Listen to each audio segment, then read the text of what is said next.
Bonsoir et bienvenue à toutes et tous à ce webinaire dédié à la présentation de la nouvelle option planification de la trésorerie dans Abacus Finance. On se réjouit de vous avoir parmi nous en cette fin de journée et d'avoir l'occasion de vous présenter cette nouvelle option qui est disponible depuis la version 2022, mais c'est aujourd'hui la première fois qu'on la propose de manière, je dirais, active à nos clients. Aujourd'hui, pour cette présentation, on a la chance d'avoir parmi nous Nathalie Martin. Vous la connaissez peut-être, elle intervient chez nos clients en tant que consultante Abacus Finance. Et puis moi-même pour les aspects commerciaux, pour les PME et les régies. Avant de laisser la parole à Nathalie, n'hésitez pas, bien évidemment, à poser vos questions au fur et à mesure de ce webinaire, soit sur l'onglet chat ou sur l'onglet questions. On est très volontiers à disposition. Avant la fin de ce webinaire, on a réservé un temps pour y répondre, donc n'hésitez pas, vous pouvez les poser au fur et à mesure, aucun souci. Voilà, je vais donc laisser la parole à Nathalie et je vous retrouve tout à l'heure. Bonjour à tous. Alors, je vais bien évidemment partager Abacus, écran complet et voilà. Alors, partager. J'attends juste d'avoir un petit signe. Normalement, c'est tout bon, je pense. C'est tout bon, hein, mes collègues vont me confirmer. C'est bon? Tout bon. C'est tout bon. Voilà, d'accord. Alors, c'est parfait. Alors effectivement, depuis la version 2022, dans la Kofi, vous avez, quelque chose que j'ai mis dans mes favoris ici, planification des liquidités, qui se trouve, donc ici c'est les 37 quelque chose, qui se trouve ici, en cherchant bien. Voilà, 37 ici, voilà. Vous avez quelque chose qui s'appelle tableau de financement. Alors ça porte différents noms, c'est planification de trésorerie, ou tableau de financement. C'est un peu vous avez en fait ces 4 nouveaux programmes qu'on va voir, successivement et qui me servent à quoi? En fait, le but, c'est de pouvoir, se projeter d'un point de vue trésorerie, compte bancaire par compte bancaire sur, le solde du compte bancaire qui va tenir compte du solde de départ, c'est-à-dire aujourd'hui j'ai tant dans mon compte bancaire et puis je vais rajouter les encaissements qui vont être prévus, sur lesquels ils se basent par rapport à l'application des débiteurs, si vous avez l'application des débiteurs, bien évidemment. Donc il sait à quelle date d'échéance des factures débiteurs vous allez encaisser l'argent. Il va s'appuyer en termes de dépenses sur les factures créanciers, donc les factures qui ont été saisies par rapport à la date d'échéance. Donc il va planifier tout ça, à quel moment vous devez sortir l'argent. Et puis, vous avez également un programme qui permet de gérer tout ce qu'Abacus ne sait pas, c'est-à-dire tout ce qui n'est pas débiteur créancier. Par exemple, les grosses dépenses de salaire. Vous savez que chaque mois, vous avez à peu près tant de montants de salaire, donc vous allez pouvoir les planifier. Là, par contre, manuellement, vous allez les stocker quelque part, dire voilà, j'ai prévu fin mars, fin avril, fin juin, fin mai, etc. des salaires. Je sais pas des ce qu'on pourrait dire, des grosses dépenses ou des grosses recettes, inversement, qui ne seraient pas encaissement client. Et puis, il y a encore un dernier programme qui vous permet de gérer les différents prêts, emprunts hypothécaires que vous pouvez avoir avec les annuités. Donc, tous les trimestres, tous les mois, vous remboursez tant. Donc, vous allez pouvoir programmer ça et va tenir compte de toutes ces informations qu'il va compiler et qui va vous permettre de présenter en fait un draft, tout simplement. Alors, le fameux draft donc ce qui va être donc votre outil pour piloter, c'est dans le 3751. Si je lance le 3751, alors qu'il se trouve en haut, je vais le redescendre juste là. Voilà. Voilà comment ça se passe. Alors, je mets juste plein écran, ça sera un petit peu mieux. Voilà.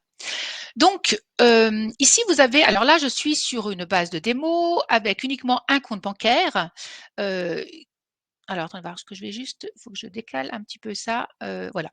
Donc ici, j'ai juste une seule courbe parce que je suis l'évolution d'un seul compte bancaire. Je pourrais avoir des courbes différentes avec des couleurs différentes pour identifier chaque compte bancaire. Donc ici, je vois effectivement que, alors j'ai des différentes dates ici.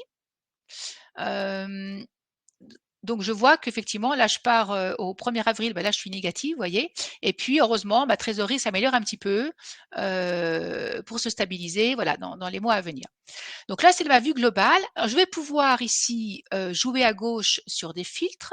Donc, institution financier, donc, enfin, institut financier, là, j'ai juste, alors, là, on voit EBIX, par exemple. Alors, ce qu'il faut savoir, c'est que pour que cette option soit mise en place, le prérequis, c'est d'avoir Electronic Banking. Pourquoi?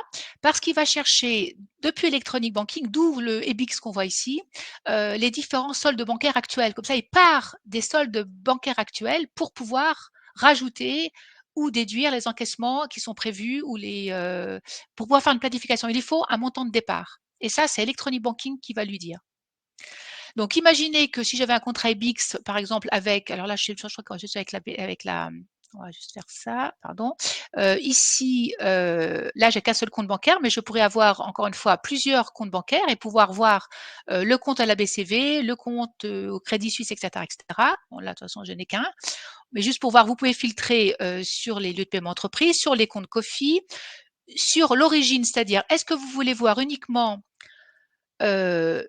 que ce qui est prévu de décaisser, les crédits doc, uniquement par rapport à ce qui est prévu d'encaisser qui vient des débiteurs, uniquement par rapport, je vais vous montrer la table qu'on appelle libre, entrée libre, vous allez pouvoir rentrer tout ce qu'Abacus n'est pas en mesure de savoir par les applications auxiliaires, mais qu'il va falloir que vous lui donniez comme information. Bon, je vois pas trop l'intérêt, je dois avouer, puisque le but finalement, c'est de savoir avec tout confondu ce que ça donne. Aussi bien créanciers, débiteurs, emprunts, salaires, etc. En fait, on pourrait filtrer comme ceci. Et puis des plages de dates. Vous pourrez voir la courbe entre telle période et telle période. Et puis, vous avez également ici des onglets. Donc, l'institut financier. Donc là, on pourrait voir. Alors là, on peut regarder ici. Vous avez ici, vous voyez, des couleurs. Donc là, j'ai que EBIX au niveau du contrat financier. Donc, j'ai qu'une seule courbe. Mais vous pourriez avoir plusieurs établissements financiers avec à chaque fois des couleurs différentes, avec une petite légende en bas pour savoir ce que vous suivez. Les LPE, vous savez qu'au sein d'une institution financière, on peut avoir plusieurs. Les LPE, pour ceux qui connaissent Abacus Finance, ça vous est pas inconnu, c'est les comptes bancaires. Donc, au sein d'un établissement Crédit Suisse, je peux avoir plusieurs comptes bancaires que vous suivrez ici, encore une fois, avec des courbes différentes. Là, encore une fois, j'ai un établissement financier, un LPE. Les comptes comptables, si jamais. Là, je suis sur le compte comptable 102 401, une autre présentation. Et puis, donc là, je n'ai pas le cas dans ma base des mots, mais on pourrait également suivre les monnaies étrangères si jamais.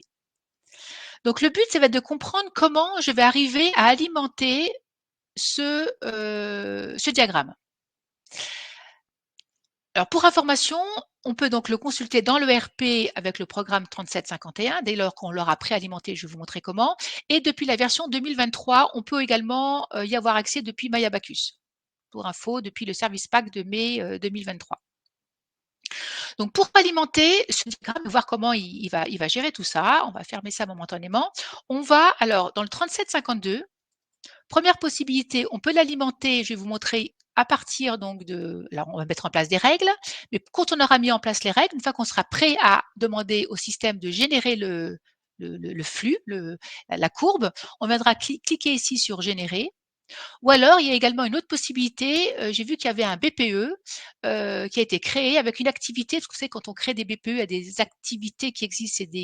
C'est la façon de construire le BPE. Il y en a un qui s'appelle remplissage, planification des liquidités. Donc, vous pourriez, plutôt que de revenir, le BPE, c'est juste automatiser quelque chose finalement. Plutôt que l'utilisateur vienne ici et clique régulièrement sur générer, on pourrait mettre en place un BPE pour qu'une fois par jour, il vienne directement alimenter la table qui sert à alimenter celle qui me sert pour construire mon fameux rapport. D'accord? Donc le but, c'est qu'Abacus, il va chercher donc différentes informations, il alimente une table, j'ai le petit nom, mais qu'importe, voilà. Et derrière cette petite table, donc qu'elle se remplit cette petite table, encore une fois, à travers ce bouton manuellement ou à travers un BPE. Puis une fois que cette table est remplie, eh bien, on vient ici et on va lire la table à travers ce flux. J'espère déjà que c'est clair jusque-là. Voilà comment ça se passe. Alors maintenant, comment je vais mettre mes règles pour alimenter cette table qui va me servir à faire ce workflow. Alors, on retourne dans ce 3752. Déjà ici, vous allez dire dans ce workflow, combien de mois en arrière vous voulez voir, combien de mois futurs vous voulez voir. Là, j'ai mis 6 et 6, sachant qu'Abacus vous conseille de ne pas mettre trop de mois. En général, votre trésorerie, vous allez peut-être l'avoir, là, il y a un an quasiment, 6 mois en arrière, 6 mois en avant. Ça serait peut-être plus judicieux de peut-être de voir 3-4 mois. Alors, j'ai pas exactement le nombre de mois optimum, c'est encore une fonctionnalité assez récente, mais voilà, on peut pas mettre une trop grande période. Côté débiteur, donc, comme je vous disais, par défaut, il va s'appuyer sur les postes ouverts des débiteurs, donc c'est-à-dire par rapport aux dates d'échéance des débiteurs. Donc ici, on pourrait mettre des règles. Donc là, vous voyez ici, donc j'ai uniquement pour mon lieu de paiement entreprise. Donc là, j'ai uniquement pour mon compte bancaire BCV. Donc il va chercher toutes les dates d'échéance. Ce qu'il faut savoir, c'est que toutes les factures débiteurs qui ont déjà fait l'objet d'un rappel, il ne va pas l'inclure dedans. Donc j'imagine par prudence, il se dit que s'il est encore pas payé, s'il est en retard, s'il est en rappel, peut-être vous voyez, par prudence de votre trésorerie, il considère qu'il ne va pas payer tout de suite, en tout cas. En tout cas, c'est comme ça que Abacus le gère. Ensuite, on pourrait ici, en cliquant sur utilisation moyenne du crédit, ça permettrait à Abacus de non pas s'appuyer sur les dates d'échéance des factures pour savoir à quel moment il va venir planifier dans le temps les encaissements prévus, mais il se baserait sur le temps moyen que prennent vos clients pour payer les factures dans l'historique. Imaginez, vous avez une date de paiement de 30 jours, puis s'aperçoit que les clients chez vous en moyenne, ils payent à 40 jours. Mais dans ces cas-là, il va pas utiliser 30 jours la date d'échéance normale de la facture, mais il va utiliser 40 jours, si jamais. Et puis, là, ça vous permet pour les factures qui seraient éventuellement, qui n'auraient encore pas fait l'objet de rappel, mais qui seraient en retard, là j'ai mis jusque 1 an en arrière, il va vous la planifier, il va prendre 30%. Il considère que, avec ce que j'ai mis là, les factures qui ont plus d'1 an de retard, il pense qu'il n'y a que 30% des encaissements qui auront lieu. Donc il prendra que 30% par rapport à, il planifiera que 30% du montant d'origine de la facture. Ça, c'est un taux que j'ai mis moi, hein. Je peux être plus optimiste ou plus pessimiste. Voilà. Donc, côté débiteur, vous pouvez jouer sur ça. Encore une fois, pas utiliser la date d'échéance réelle des factures, mais une durée moyenne historique. Et puis, éventuellement, prendre des vieilles factures et estimer le taux de recouvrement espéré. Côté créancier, il vous dit, est-ce que éventuellement la dispo bloquée? Vous savez que vous pouvez à un moment donné, pour X raison, bloquer des factures. Là, c'est indépendamment de ça, mais vous avez un litige avec une facture, vous voulez pas qu'elle soit ramassée pour être payée. Eh bien, est-ce que cette facture-là, vous voulez quand même la prendre en compte? Est-ce que vous voulez quand même prévoir le décaissement prévu, comme s'il n'y avait pas de litige? Oui ou non? Il va bien évidemment, toujours pareil, comme pour les débiteurs, il va s'appuyer sur les dates d'échéance des factures, hein. Il va prendre les factures fournisseurs qui ont été saisies dans le système, il va regarder la date d'échéance et puis il va vous les planifier au fur et à mesure. Est-ce qu'éventuellement vous voulez déjà tenir compte, même si les factures ont été saisies mais non encore visées avec les visas électroniques d'Abacus, est-ce que vous voulez quand même déjà qu'ils planifient la dépense prévue? Et puis ici, eh ben, là j'ai mis quelque chose pour dire, eh bien les factures qui avaient plus de, là c'est moi qui suis en retard hein, parce que c'est moi qui déclenche les encaissements, les décaissements pardon. Les factures que je n'ai pas payées depuis 150 jours où je suis en retard, ben, je les prévois de les payer finalement 10 jours après, 10 jours après à peu près. Vous voyez, je les paye 10 jours après la date de retard que j'ai. Voilà les options sur lesquelles je peux me baser pour planifier mes créanciers et mes débiteurs. Si je reviens sur mon flux, alors je reviens ici, voilà, ici.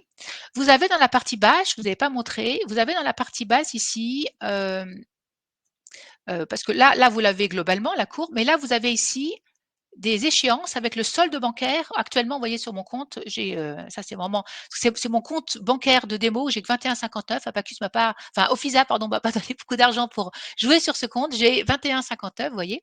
Et puis ici par rapport, vous voyez à chaque date ici, c'est qu'il y a des changements. Donc où il y a des factures créanciers qui doivent être payés, où il y a des factures encaissées, enfin clients sur lesquels j'espère avoir le paiement. Donc toutes ces, à chaque fois qu'il y a des échéances, c'est que je suis venue me créer des jeux de factures, aussi bien côté créancier que côté débiteur, et puis il tient compte de ces différents écarts. Par exemple, vous voyez ici, entre le 19 avril et le 20 avril, j'ai 1000 francs d'écart, c'est que j'ai une facture créancier. Si j'allais ouvrir mes postes, si on peut le faire, hein, ici, si je vais chercher dans mes postes ouverts créanciers, j'ai une facture voilà, vous voyez, de 1000 francs avec une date d'échéance du 10. Donc du coup, il me l'a planifié. Ici, il me dit, ben, entre le 9 et le 10, ben, je prévois effectivement que tu seras un peu moins riche de 1000 francs le 10 avril. Ça, c'est pour la partie créancier-débiteur où Abacus se débrouille tout seul pour aller chercher les infos, parce que les infos sont déjà rentrées dans Abacus. Maintenant, pour tout ce qui est autre, pour lequel Abacus n'a pas l'information, on va aller dans le programme qui s'appelle planification des liquidités entrée libre. Et là, alors je me suis créé 3 lignes. J'ai mis une dépense imprévue. Alors c'est un peu bête parce que je la mets en imprévu, alors c'est au mois de juin, donc elle est quand même prévue quelque part. C'était pas un très bon libellé.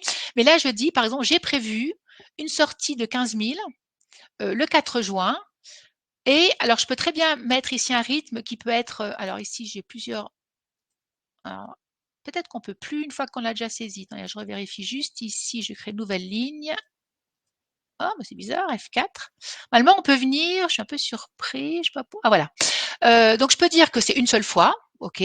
Sinon mensuel, et puis il va me demander entre quel mois et quel mois, ou tous les 2 mois, trimestriel, pour qu'il puisse planifier cette dépense, si vous voulez, en fonction de ce critère-là de rythme. Donc là, j'ai fait simple, j'ai mis donc un rythme unique, donc on va venir supprimer ça. Donc j'ai prévu une sortie de 15 000 le 4 juin, des remboursements d'assurance 40 000 qui vont arriver le 5 avril, et puis des salaires au 31 mars. Et là, ces dates-là de 4 juin, 5 avril, 31 mars, il va en tenir compte. Par exemple, si je prends le 5 avril, pour prendre cet exemple, 40 000, on doit voir une grosse différence ici. Donc j'ai dit quoi? 5 avril. Voilà. Entre 19 970, attendez voir. J'ai dit quoi? Ah oui, parce qu'il y a aussi une autre échéance. Mais vous voyez, il y a déjà presque 40 000 ici de différence. J'étais en négatif. Avec mon remboursement d'assurance, plus je crois qu'il y a une facture client ou débiteur à payer cette date, ben j'ai bien une évolution de 40 000 qui vient faire le gros bond ici au mois d'avril, un gros bond dans ma courbe. J'espère que c'est clair. En même temps, je regarde juste s'il y a des questions. Pour saisir le montant initial bancaire de débit manuellement en remplacement d'électronique banquier. Oui, c'était une question qu'on s'est posée. Effectivement. Alors normalement, non, puisque je peux comprendre. Hein, c'est une question tout à fait, comment je dirais, naturelle que vous la posiez. C'est vraiment un prérequis d'Abacus. Donc non, actuellement, on ne peut pas. Parce que cette fonction, en fait, pour mettre en place cette option, Abacus va vérifier que vous avez bien l'option électronique banking. Mais effectivement, on aurait pu imaginer. Alors, j'ai pas le. Peut-être que là, j'ai peut-être moi qui réfléchis pas encore de façon exhaustive. Peut-être que si on avait mis le montant manuel, je réfléchis tout haut. En tout cas, la réponse est non. Mais si vous aviez mis, c'est-à-dire que, comment je dirais, ouais, normalement, effectivement, je réfléchis tout haut. En tout cas, la réponse est non. Je réfléchis s'il y avait une contrainte pour expliquer pourquoi Bacchus a obligé de faire ça. Je vois pas comme ça. Il y a peut-être une raison, alors ou commerciale d'Abacus, ou une raison que je vois pas, métier qui permettrait, du coup, parce que le fait d'avoir Electronic Banking, il sait à quel moment, à tous les moments, effectivement, à tout moment, le solde est à jour, si vous voulez. En tout cas, ça vous obligerait finalement quasiment à tous les jours à revenir sur les soldes, le solde initial pour le modifier. On est d'accord, par contre. Il n'y aurait pas que le montant initial, il faudrait en permanence. Alors, si vous avez Electronic Banking, lui, tous les jours, il a le solde bancaire dans Abacus. Il a cette info. Donc, il faut aussi penser ça. Ça serait pas qu'une fois que vous feriez, oui, pas très cool, oui, pas très cool. Je pense, oui, ben oui. Mais là, ouais, j'y suis pour rien. C'est comme ça. Alors là, on est sur la première version, si on veut bien, d'Abacus. Enfin, sur cette fonctionnalité, peut-être que ça va évoluer. Pour le moment, je n'ai pas d'informations. Et puis, le dernier écran, qui est le 3754, là, ça vous permet de rentrer aussi des informations qui sont qu'Abacus ne connaît encore pas. Et par exemple, j'en ai fait un, notamment tout ce qui est prêt. Vous pouvez donner un type si c'est un crédit hypothécaire, un prêt, un emprunt, etc. Donc là, j'ai fait un prêt. Vous pouvez à titre informatif indiquer le montant nominal de votre prêt, les remboursements, le taux d'intérêt, etc. Et puis ici, vous allez pouvoir générer la vraie dépense qui va être tenue compte dans le graphe que je vous ai montré. Là, j'ai prévu de façon unique, c'est pas très parlant pour un prêt, ça devrait être plutôt mensuel ou trimestriel. Et en fait, les montants que vous allez mettre dans la partie basse de l'écran seront pris en compte, encore une fois, dans le diagramme d'ensemble. Donc aujourd'hui, finalement, ça se limite à 4 écrans, 3 pour alimenter, tout ce qui est prêt, etc., les données libres et les clients et les fournisseurs en fonction des règles dont je vous ai parlé.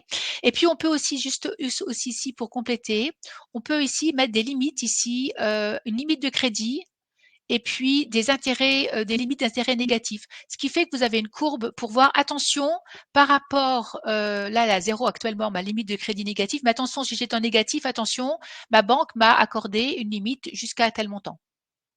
Donc, vous pouvez savoir exactement. Et puis, par rapport au calcul d'intérêt négatif que la banque vous prend, ben, vous allez pouvoir avoir une limite maximum à ne pas dépasser. Ça vous permet de suivre cette courbe en regard à cette limite de crédit. Voilà ce qu'on peut dire aujourd'hui par rapport à cette planification de trésorerie, ce qu'on peut faire avec Abacus. Je regarde pas d'autres questions pour le moment. Alors certainement que ça va être très certainement encore une fois en évolution, puisqu'encore une fois entre 2022 et 2023, bah, ils l'ont mis en place sur MyAbacus. Donc vous voyez, ils sont en train d'un petit peu de rajouter des fonctionnalités. Mais pour le moment, voilà où on en est dans le développement d'Abacus. Le but de ce webinaire, c'était déjà un peu de vous tenir au moins informé de ce qui existe déjà et puis voilà, dans la direction que prend Abacus en termes de trésorerie, où on n'avait pas grand-chose jusqu'à présent, il faut le reconnaître. Je vois que quelqu'un est en train d'écrire. C'est ça. Alors, je me permets peut-être de reprendre la main. Tu as Bien terminé sûr, pour ta partie, tout à fait. Nathalie? Je fais arrêter Alors, le partage. juste peut-être quelques informations complémentaires par rapport au coût de cette option, déjà en termes de licence, au niveau Abacus. Alors comme on l'a, largement, précisé, effectivement, et il y a déjà une question là-dessus. Le prérequis, c'est activer, avoir effectivement l'electronic banking d'Abacus activé. Je précise tout de même qu'en termes de coût, ce module electronic banking, il représente une toute petite partie, je dirais, du coût global de l'ERP. Electronic banking est un module auxiliaire qui est rapidement mis en place, et puis en termes de coût, ils ont quand même un pricing intéressant. Je le souligne, il y a quand même aujourd'hui dans le cadre d'un projet d'implémentation d'Abacus, c'est vrai qu'on pousse de partir sur l'électronic banking quand il y a un besoin, bien évidemment, parce que on considère que c'est un outil à forte valeur ajoutée. Donc ça, c'est un prérequis. Et puis ensuite, effectivement, l'option planification des liquidités, il y a un coût d'option en fonction du nombre d'utilisateurs, hein, comme bien souvent dans Abacus. Donc pour 4 utilisateurs, typiquement, on a un coût unique d'acquisition de 2660 francs. Et puis là-dessus, il y a la maintenance annuelle de 16%. Donc ça, c'est juste à titre d'exemple pour 4 utilisateurs, et c'est des tarifs qui sont exclusivement valables pour le marché des PME ou des régies, mais pas celui des communes, hein, puisqu'il y a une tarification spécifique en fonction du nombre d'habitants de la commune. Je le précise pour les communes qui sont présentes ce soir parmi nous, il y en a quelques-unes. Ça, c'est pour les licences. Et pour les prestations de services, voilà, une mise en place de l'option. C'est rapidement mis en place. Il y a relativement peu de configuration et de personnalisation possible.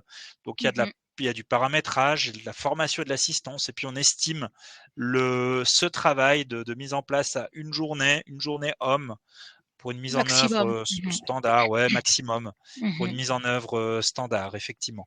Donc j'imagine que ça a répondu à votre question. Bien évidemment, si vraiment vous voulez une offre personnalisée, c'est très volontiers que je reprends contact avec vous, Monsieur Gali, en tenant compte du nombre d'utilisateurs finance dans votre licence pour que vous ayez une idée un tout petit peu plus précise du coût.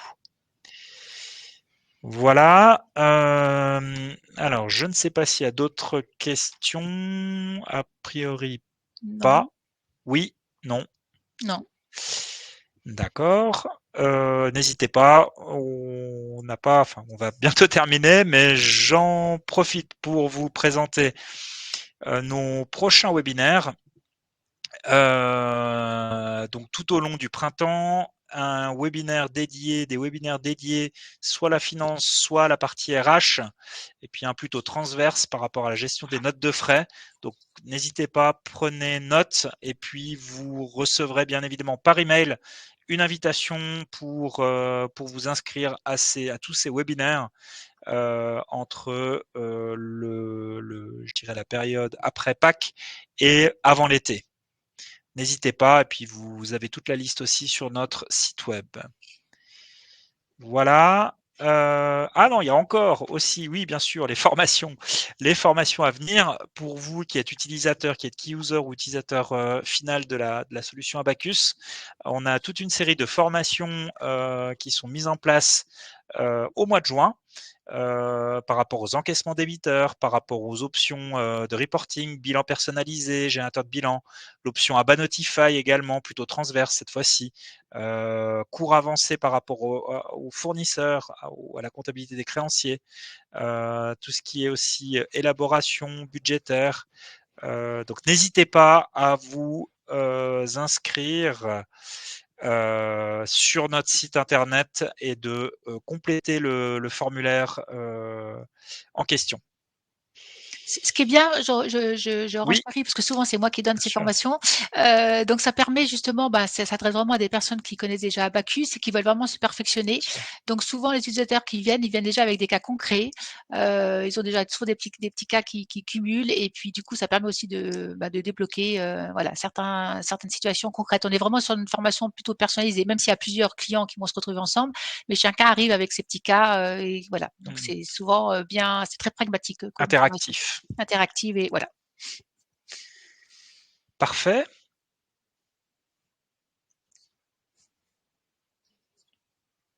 Voilà, alors je crois qu'il y a une question en cours. On va juste attendre. Donc j'en profite donc pour si vous avez d'autres questions particulières ou si vous souhaitez une offre personnalisée, hein, tenant compte de votre volumétrie d'utilisateurs, n'hésitez pas, je suis à votre disposition. Nathalie et moi-même, on est à votre disposition pour répondre à votre question et puis élaborer une offre personnalisée tenant compte de vos besoins avec grand plaisir. Est-ce qu'il y a une autre question? Ben, merci aussi à vous. Excellente soirée. Merci. Dommage que ce soit des licences additionnelles, mais voilà, ça c'est une contrainte Abacus. Ils développent pas non plus gratuitement. On suit leurs directives et la liste de prix. Mais effectivement, c'est une option additionnelle. Elle fait pas partie, je dirais, de l'évolution du logiciel. Et Abacus considère que c'est une fonctionnalité supplémentaire qui a été développée et qui nécessite un complément de licence. C'est comme ça. Voilà. Donc excellente fin de journée à vous. Je vois qu'il y a encore 2 questions. Juste dommage que l'EB est obligatoire. Là aussi, contrainte Abacus. Toute bonne fin de journée à vous. Et puis, on vous souhaite de joyeuses fêtes de Pâques et à tout bientôt. À Au revoir. bientôt. Au revoir.